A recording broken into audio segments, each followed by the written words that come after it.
Memórias Póstumas de Brás Cubas. Estamos no capítulo 7, intitulado O Delírio. Este é o quarto vídeo de leitura. Grande lascivo, falou-lhe a natureza, a Pandora. Espera-te a voluptuosidade do nada. Quando essa palavra ecoou como um trovão naquele imenso vale, afigurou-se-me que era o último som que chegava aos meus ouvidos. Pareceu-me sentir a decomposição súbita de mim mesmo. Ou seja, ele estava se esfacelando, As partes que uniam ele estavam sendo destruídas e ele iria subitamente se espalhar em tudo e virar em nada.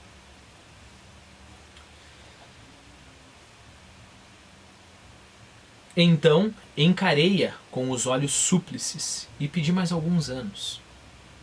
Lembre-se, pediu mais alguns anos exatamente como Ezequias virou para a parede, chorou a Deus e pediu que Deus desse mais alguns anos para ele. Deus concedeu 15 anos extras de vida para Ezequias, como a gente conversou num dos vídeos atrás.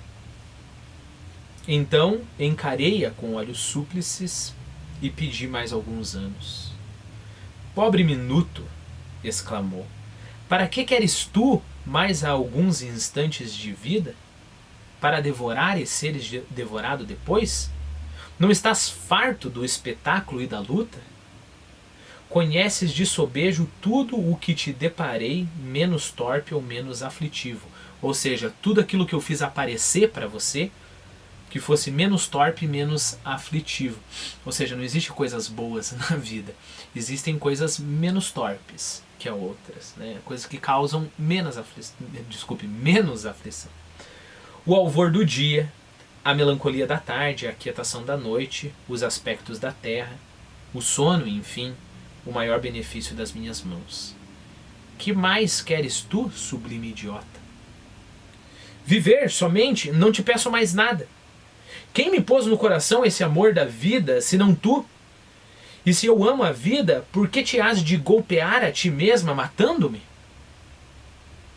Porque já não preciso de ti.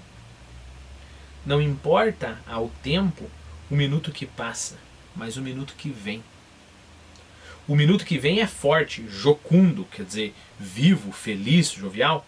O minuto que vem é forte, jocundo. Supõe trazer em si a eternidade e traz a morte.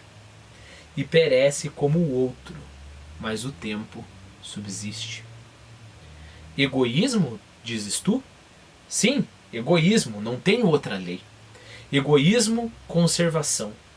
A onça mata o novilho porque o raciocínio da onça é que ela deve viver, e se o novilho é tenro, tanto melhor. Eis o estatuto universal. Sobe e olha. Aqui eu sinto que a gente tem que responder essa Pandora, E a gente pode perguntar, mas a onça não mata o novilho também para alimentar os seus filhotes? E a mãe do novilho às vezes não arrisca a própria vida para lutar contra a onça, Discovery Channel lá, que a zebra ataca a onça. Mas voltemos para a nossa Pandora. Sobe e olhe. Isso dizendo, arrebatou-me ao alto de uma montanha. Inclinei os olhos a uma das vertentes e contemplei, durante um longo tempo largo, ao longe, através de um nevoeiro, uma coisa única. Imagina tu, leitor, uma redução dos séculos e um desfilar de todos eles, as raças todas as paixões, o tumulto dos impérios, a guerra dos apetites e dos ódios, a destruição recíproca dos seres e das coisas. Tal era o espetáculo acerbo aqui é atroz, cruel, tal era o espetáculo acerbo e curioso espetáculo. A história do homem e da terra tinha assim uma intensidade que lhe não podiam dar nem a imaginação, nem a ciência. Porque a ciência é mais lenta, e a imaginação mais vaga. Enquanto que o que eu vi ali era a condensação viva de todos os tempos, né? A ciência é mais lenta porque ela tem que construir o seu objeto discursivamente, né? Então ela tem que explicar para você entender um copo de água, né? Imagine, por exemplo, uma descrição científica muscular de uma corrida, né? Se você for explicar todos os movimentos musculares de uma corrida, ainda se eu estou falando de anatomia, né? Não estou falando de física, por exemplo, imagine quanto tempo leva. Então, a ciência é extremamente lenta, né? Mas a imaginação é muito vaga.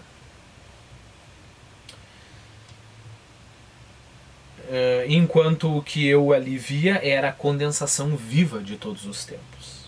Para descrevê-la seria preciso fixar o relâmpago. Os séculos desfilavam num turbilhão.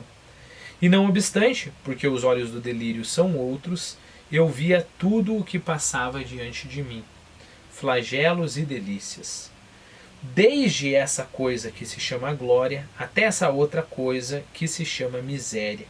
E via o amor multiplicando a miséria, e via a miséria agravando a debilidade, né? O amor multiplicando a miséria.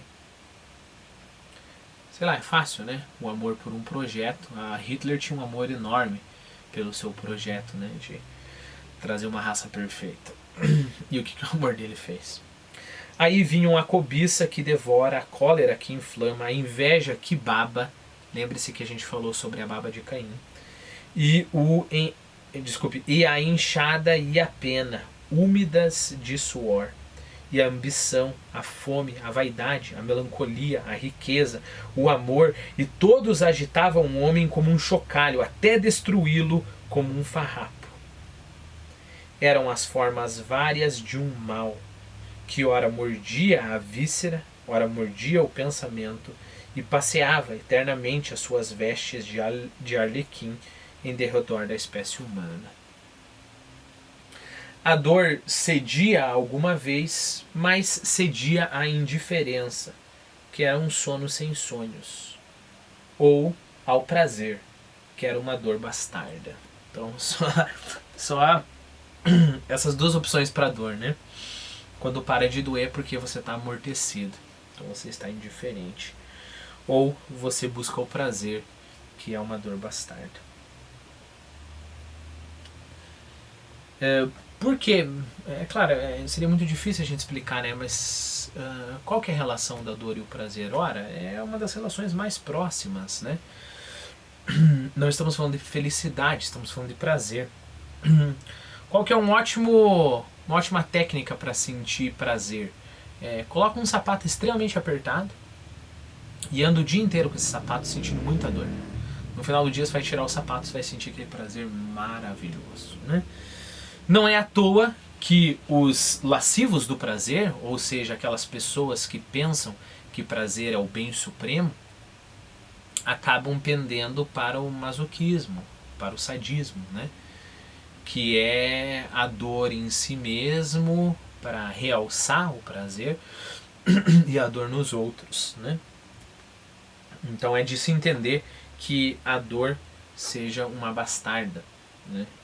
Desculpe, que o prazer seja um bastardo da dor. Então o homem, flagelado e rebelde, corria diante da fatalidade das coisas, atrás de uma figura nebulosa e esquiva, feita de retalhos, um retalho de impalpável, outro de improvável, outro de invisível, cozidos todos a ponto precário com a agulha da imaginação. Mais uma vez essa parte, né?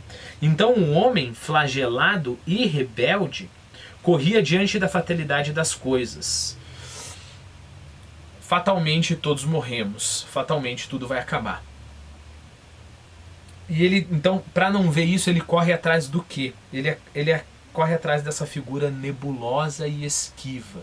Essa figura que a gente não consegue definir. A gente não consegue definir o que é essa figura porque ela realmente não tem forma. A gente só sabe do que essa figura é feita, né? E do que essa figura é feita? É feita de retalhos. Um retalho do impalpável. Nós amamos aquilo que nem sei, né? Tem uma música Puxa vida, eu acho que é do Chico Buarque. Que nem sei. Mas é algo como buscar a beleza que nem sei. Né? Espera algo mais belo que a pessoa nem sabe. Né? E justamente por não saber, você pode colocar todos os sonhos nessa coisa bela. Né? Isso deve ser tão belo que eu não consigo nem imaginar. Né? E esquece aquele que faz esse raciocínio que está imaginando algo inexistente. Né? Se a qualidade necessária para você admirar essa coisa é você não conseguir ver essa coisa, então que tipo de coisa você está pensando? Então você só ama o impalpável, você só ama aquilo que não tem definição, porque se tiver definição você vai ver que ou não existe ou é decepcionante demais. Né? Mas não é só o impalpável que forma essa figura nebulosa que nós perseguimos, é também o improvável e o outro retalho invisível. Cozidos todos, ou seja, costurados todos, a ponto precário. A cada momento a costura pode rasgar, né, e essas coisas se espalharem e virar nada novamente, com a agulha da imaginação. E essa figura, nada menos que a quimera da felicidade, ou lhe fugia perpetuamente ou deixava-se apanhar pela fralda, e o homem a cingia ao peito, e então ela ria com um escárnio e sumia-se como uma ilusão. Você passa a vida inteira perseguindo qualquer sonho e um dia você finalmente agarra e fala, eu consegui. Você olha para a figura, é só um monstro rindo da sua cara e se desintegrando no ar e dizendo, na verdade eu não sou nada. Ao contemplar tanta calamidade, não pude reter um grito de angústia que natureza ou Pandora escutou sem protestar nem rir. E não sei por que lei de transtorno cerebral, fui eu que me pus a rir de um riso descompassado e idiota. Tens razão, disse eu. A coisa é divertida e vale a pena. Talvez monótona, mas vale a pena. Quando Jó amaldiçoava o dia em que fora concebido, é porque lhe davam ganas de ver cá de cima o espetáculo. Vamos lá, Pandora. Abre o ventre e digere-me. A coisa é divertida, mas digere-me. Né? Bom, aqui ele realmente se entrega à loucura a ponto de desejar a morte. Né? A resposta foi compelir-me fortemente a olhar para baixo e a ver os séculos que continuavam a passar, velozes e turbulentos. As gerações que se superpunham às gerações, umas tristes, como os hebreus do cativeiro, outras alegres, como os devassos de Cômodo. E todas elas pontuais na sepultura. Ou seja, não importa se é triste ou alegre, todas morreram. Né? Quis fugir, mas uma força misteriosa me retinha aos pés. Então disse comigo, bem, os séculos vão passando, chegará o meu, e passará também, até o último, que me dará a decifração da eternidade. E fixei os olhos e continuei a ver as idades que vinham chegando e passando, já então tranquilo e resoluto. Não sei até se alegre. Talvez alegre. Cada século trazia sua porção de sombra e de luz, de apatia e de combate, de verdade e de erro, e o seu cortejo de sistemas, de ideias novas, de novas visões. Em cada um deles rebentavam as verduras de uma primavera, e amareleciam depois para remoçar mais tarde. Ao passo que a vida tinha assim uma regularidade de calendário. Fazia-se a história e a civilização, e o homem nu e desarmado armava-se e vestia-se, construía o tugúrio, quer dizer, a choça, né, a casa rudimentar, e o palácio, a rude aldeia e Tebas de 100 portas. Criava a ciência que perscruta e a arte que enleva. fazia-se orador, mecânico, filósofo, corria a face do globo, descia ao ventre da terra, subia à esfera das nuvens, colaborando assim na obra misteriosa com que entretinha a necessidade da vida e a melancolia do desamparo. Meu olhar, enfarado e distraído, viu enfim chegar o século presente e atrás dele os futuros. Aquele vinha ágil, destro, vibrante, cheio de si, um pouco difuso, audaz, sabedor, mas ao cabo, ao fim dele, tão miserável como os primeiros. E assim passou, e assim passaram os outros com a mesma rapidez e igual monotonia. Antes de a gente chegar ao fim e ver o que vai acontecer no fim dos tempos, né? Isso daqui parece muito com o que há no livro de Eclesiastes, né? A primeira parte do livro de Eclesiastes é extremamente pessimista, que basicamente, em teoria, Eclesiastes foi escrito por Salomão, né? E aí ele começa o livro falando vaidades de vaidades, tudo é vaidade, diz o pregador. E aí ele começa a falar que o sol se levanta e se põe e se levanta novamente, de forma que nada há de novo diante do céu. E aí isso faz a gente suspeitar, mas espera aí, ele está falando de vaidade, mas como assim? O que tem a ver o sol com a pessoa usar brinco, joias e tudo mais? Vaidade no sentido de passageiro, né? Vaidade é aquilo que se esfacela. Então é pessimista por isso. O pregador disse, tudo é passageiro, né? Tudo de um jeito ou de outro acaba. E aí ele fala, olha, todos os rios correm para o mar e o mar nunca enche. O sol levanta e se põe, e ele nunca acaba esse ciclo. E perceba, se a gente quer ler um livro pessimista, é quando o cara começa de um modo, acontecem muitas coisas na vida dele, e ele volta lá no começo, exatamente no modo como ele estava antes, né? Então tudo aquilo foi para nada, né? Essa que é a parte trágica, né? Então parece que ele tem esse tipo de pessimismo, né? Não importa o quanto um século se arrogue sabedoria, beleza, a arte, as descobertas da ciência, ele vai ter lá a sua porção de dor, a sua porção de verdade, a sua porção de engano. No final ele vai acabar como todos os outros, e os outros vão recomeçar com a sua porção de dor, com a sua porção de engano, com a sua porção de erro. E aí, é claro, não é difícil pensar numa visão mais desesperadora que essa na vida, né?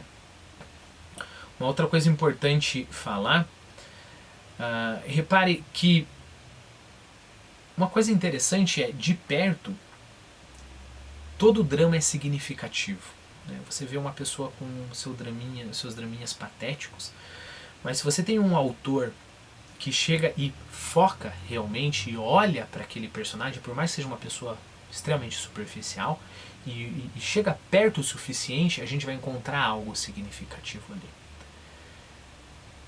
Seguindo essa lógica, quanto mais você se afasta, mais as coisas vão tender a parecer menos significativas para você, né? Porque pense, uma coisa, eu vejo o drama do João que foi para a guerra.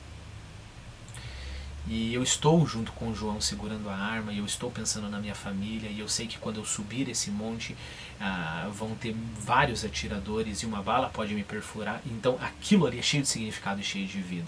Se por outro lado eu afasto a câmera e deixo João como um número entre milhares de pessoas que morreram na guerra, o João se torna pouco significativo. Se eu afasto mais a câmera ainda e digo que essa é uma guerra entre centenas de guerras que houveram no mundo, essas guerras se tornam menos significativas ainda. Se eu afasto mais a câmera e digo que todas essas guerras são parte de um movimento histórico que vem e que passa, e que vem e que passa, aí a coisa fica sem sentido nenhum, né?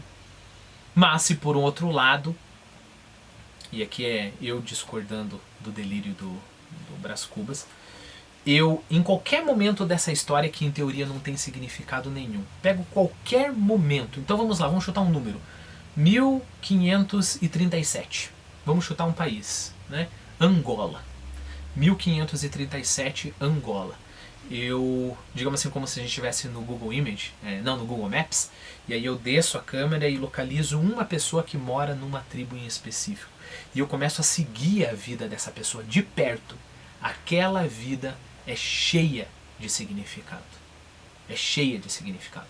Então, se por um lado o sentimento de desespero ao afastar a câmera e olhar todos esses séculos passando em ritmo vertiginoso, se por um lado isso é desesperador, por outro lado é maravilhoso pensar que se eu descer a câmera, se eu der o zoom, né, em qualquer um desses momentos, em qualquer um dos períodos históricos, eu vou achar muita, muita vida, né? A gente pode fazer isso com a multidão. Você entra numa praça, você vai numa praça onde tem, sei lá, centenas de pessoas passando. E você olha todos eles como anônimos. E ninguém tem significado algum ali. Mas se você, conforme você está na praça, você foca numa pessoa que está passando, qualquer pessoa, você não vai escolher o melhor entre eles, você vai pegar qualquer pessoa e foca, você vai pressentir que essa pessoa é cheia de vida, é cheia de dramas, é cheia de expectativas, né? Então talvez a Pandora ela veja a coisa muito de longe, né? Continuemos. Redobrei de atenção, fitei a vista e enfim ver o último. Mas então já a rapidez da marcha era tal que escapava a toda compreensão. Ao pé dela, o relâmpago seria um século. Talvez por isso entraram os objetos a torcerem-se. Uns cresceram, outros minguaram, outros perderam-se no ambiente. Um nevoeiro cobriu tudo, menos o hipopótamo que ali me trouxera, e que aliás começou a diminuir, até ficar do tamanho de um gato. Era efetivamente um gato. Encarei-o bem, era o meu gato, Sultão, que brincava à porta da alcova com uma bola de papel.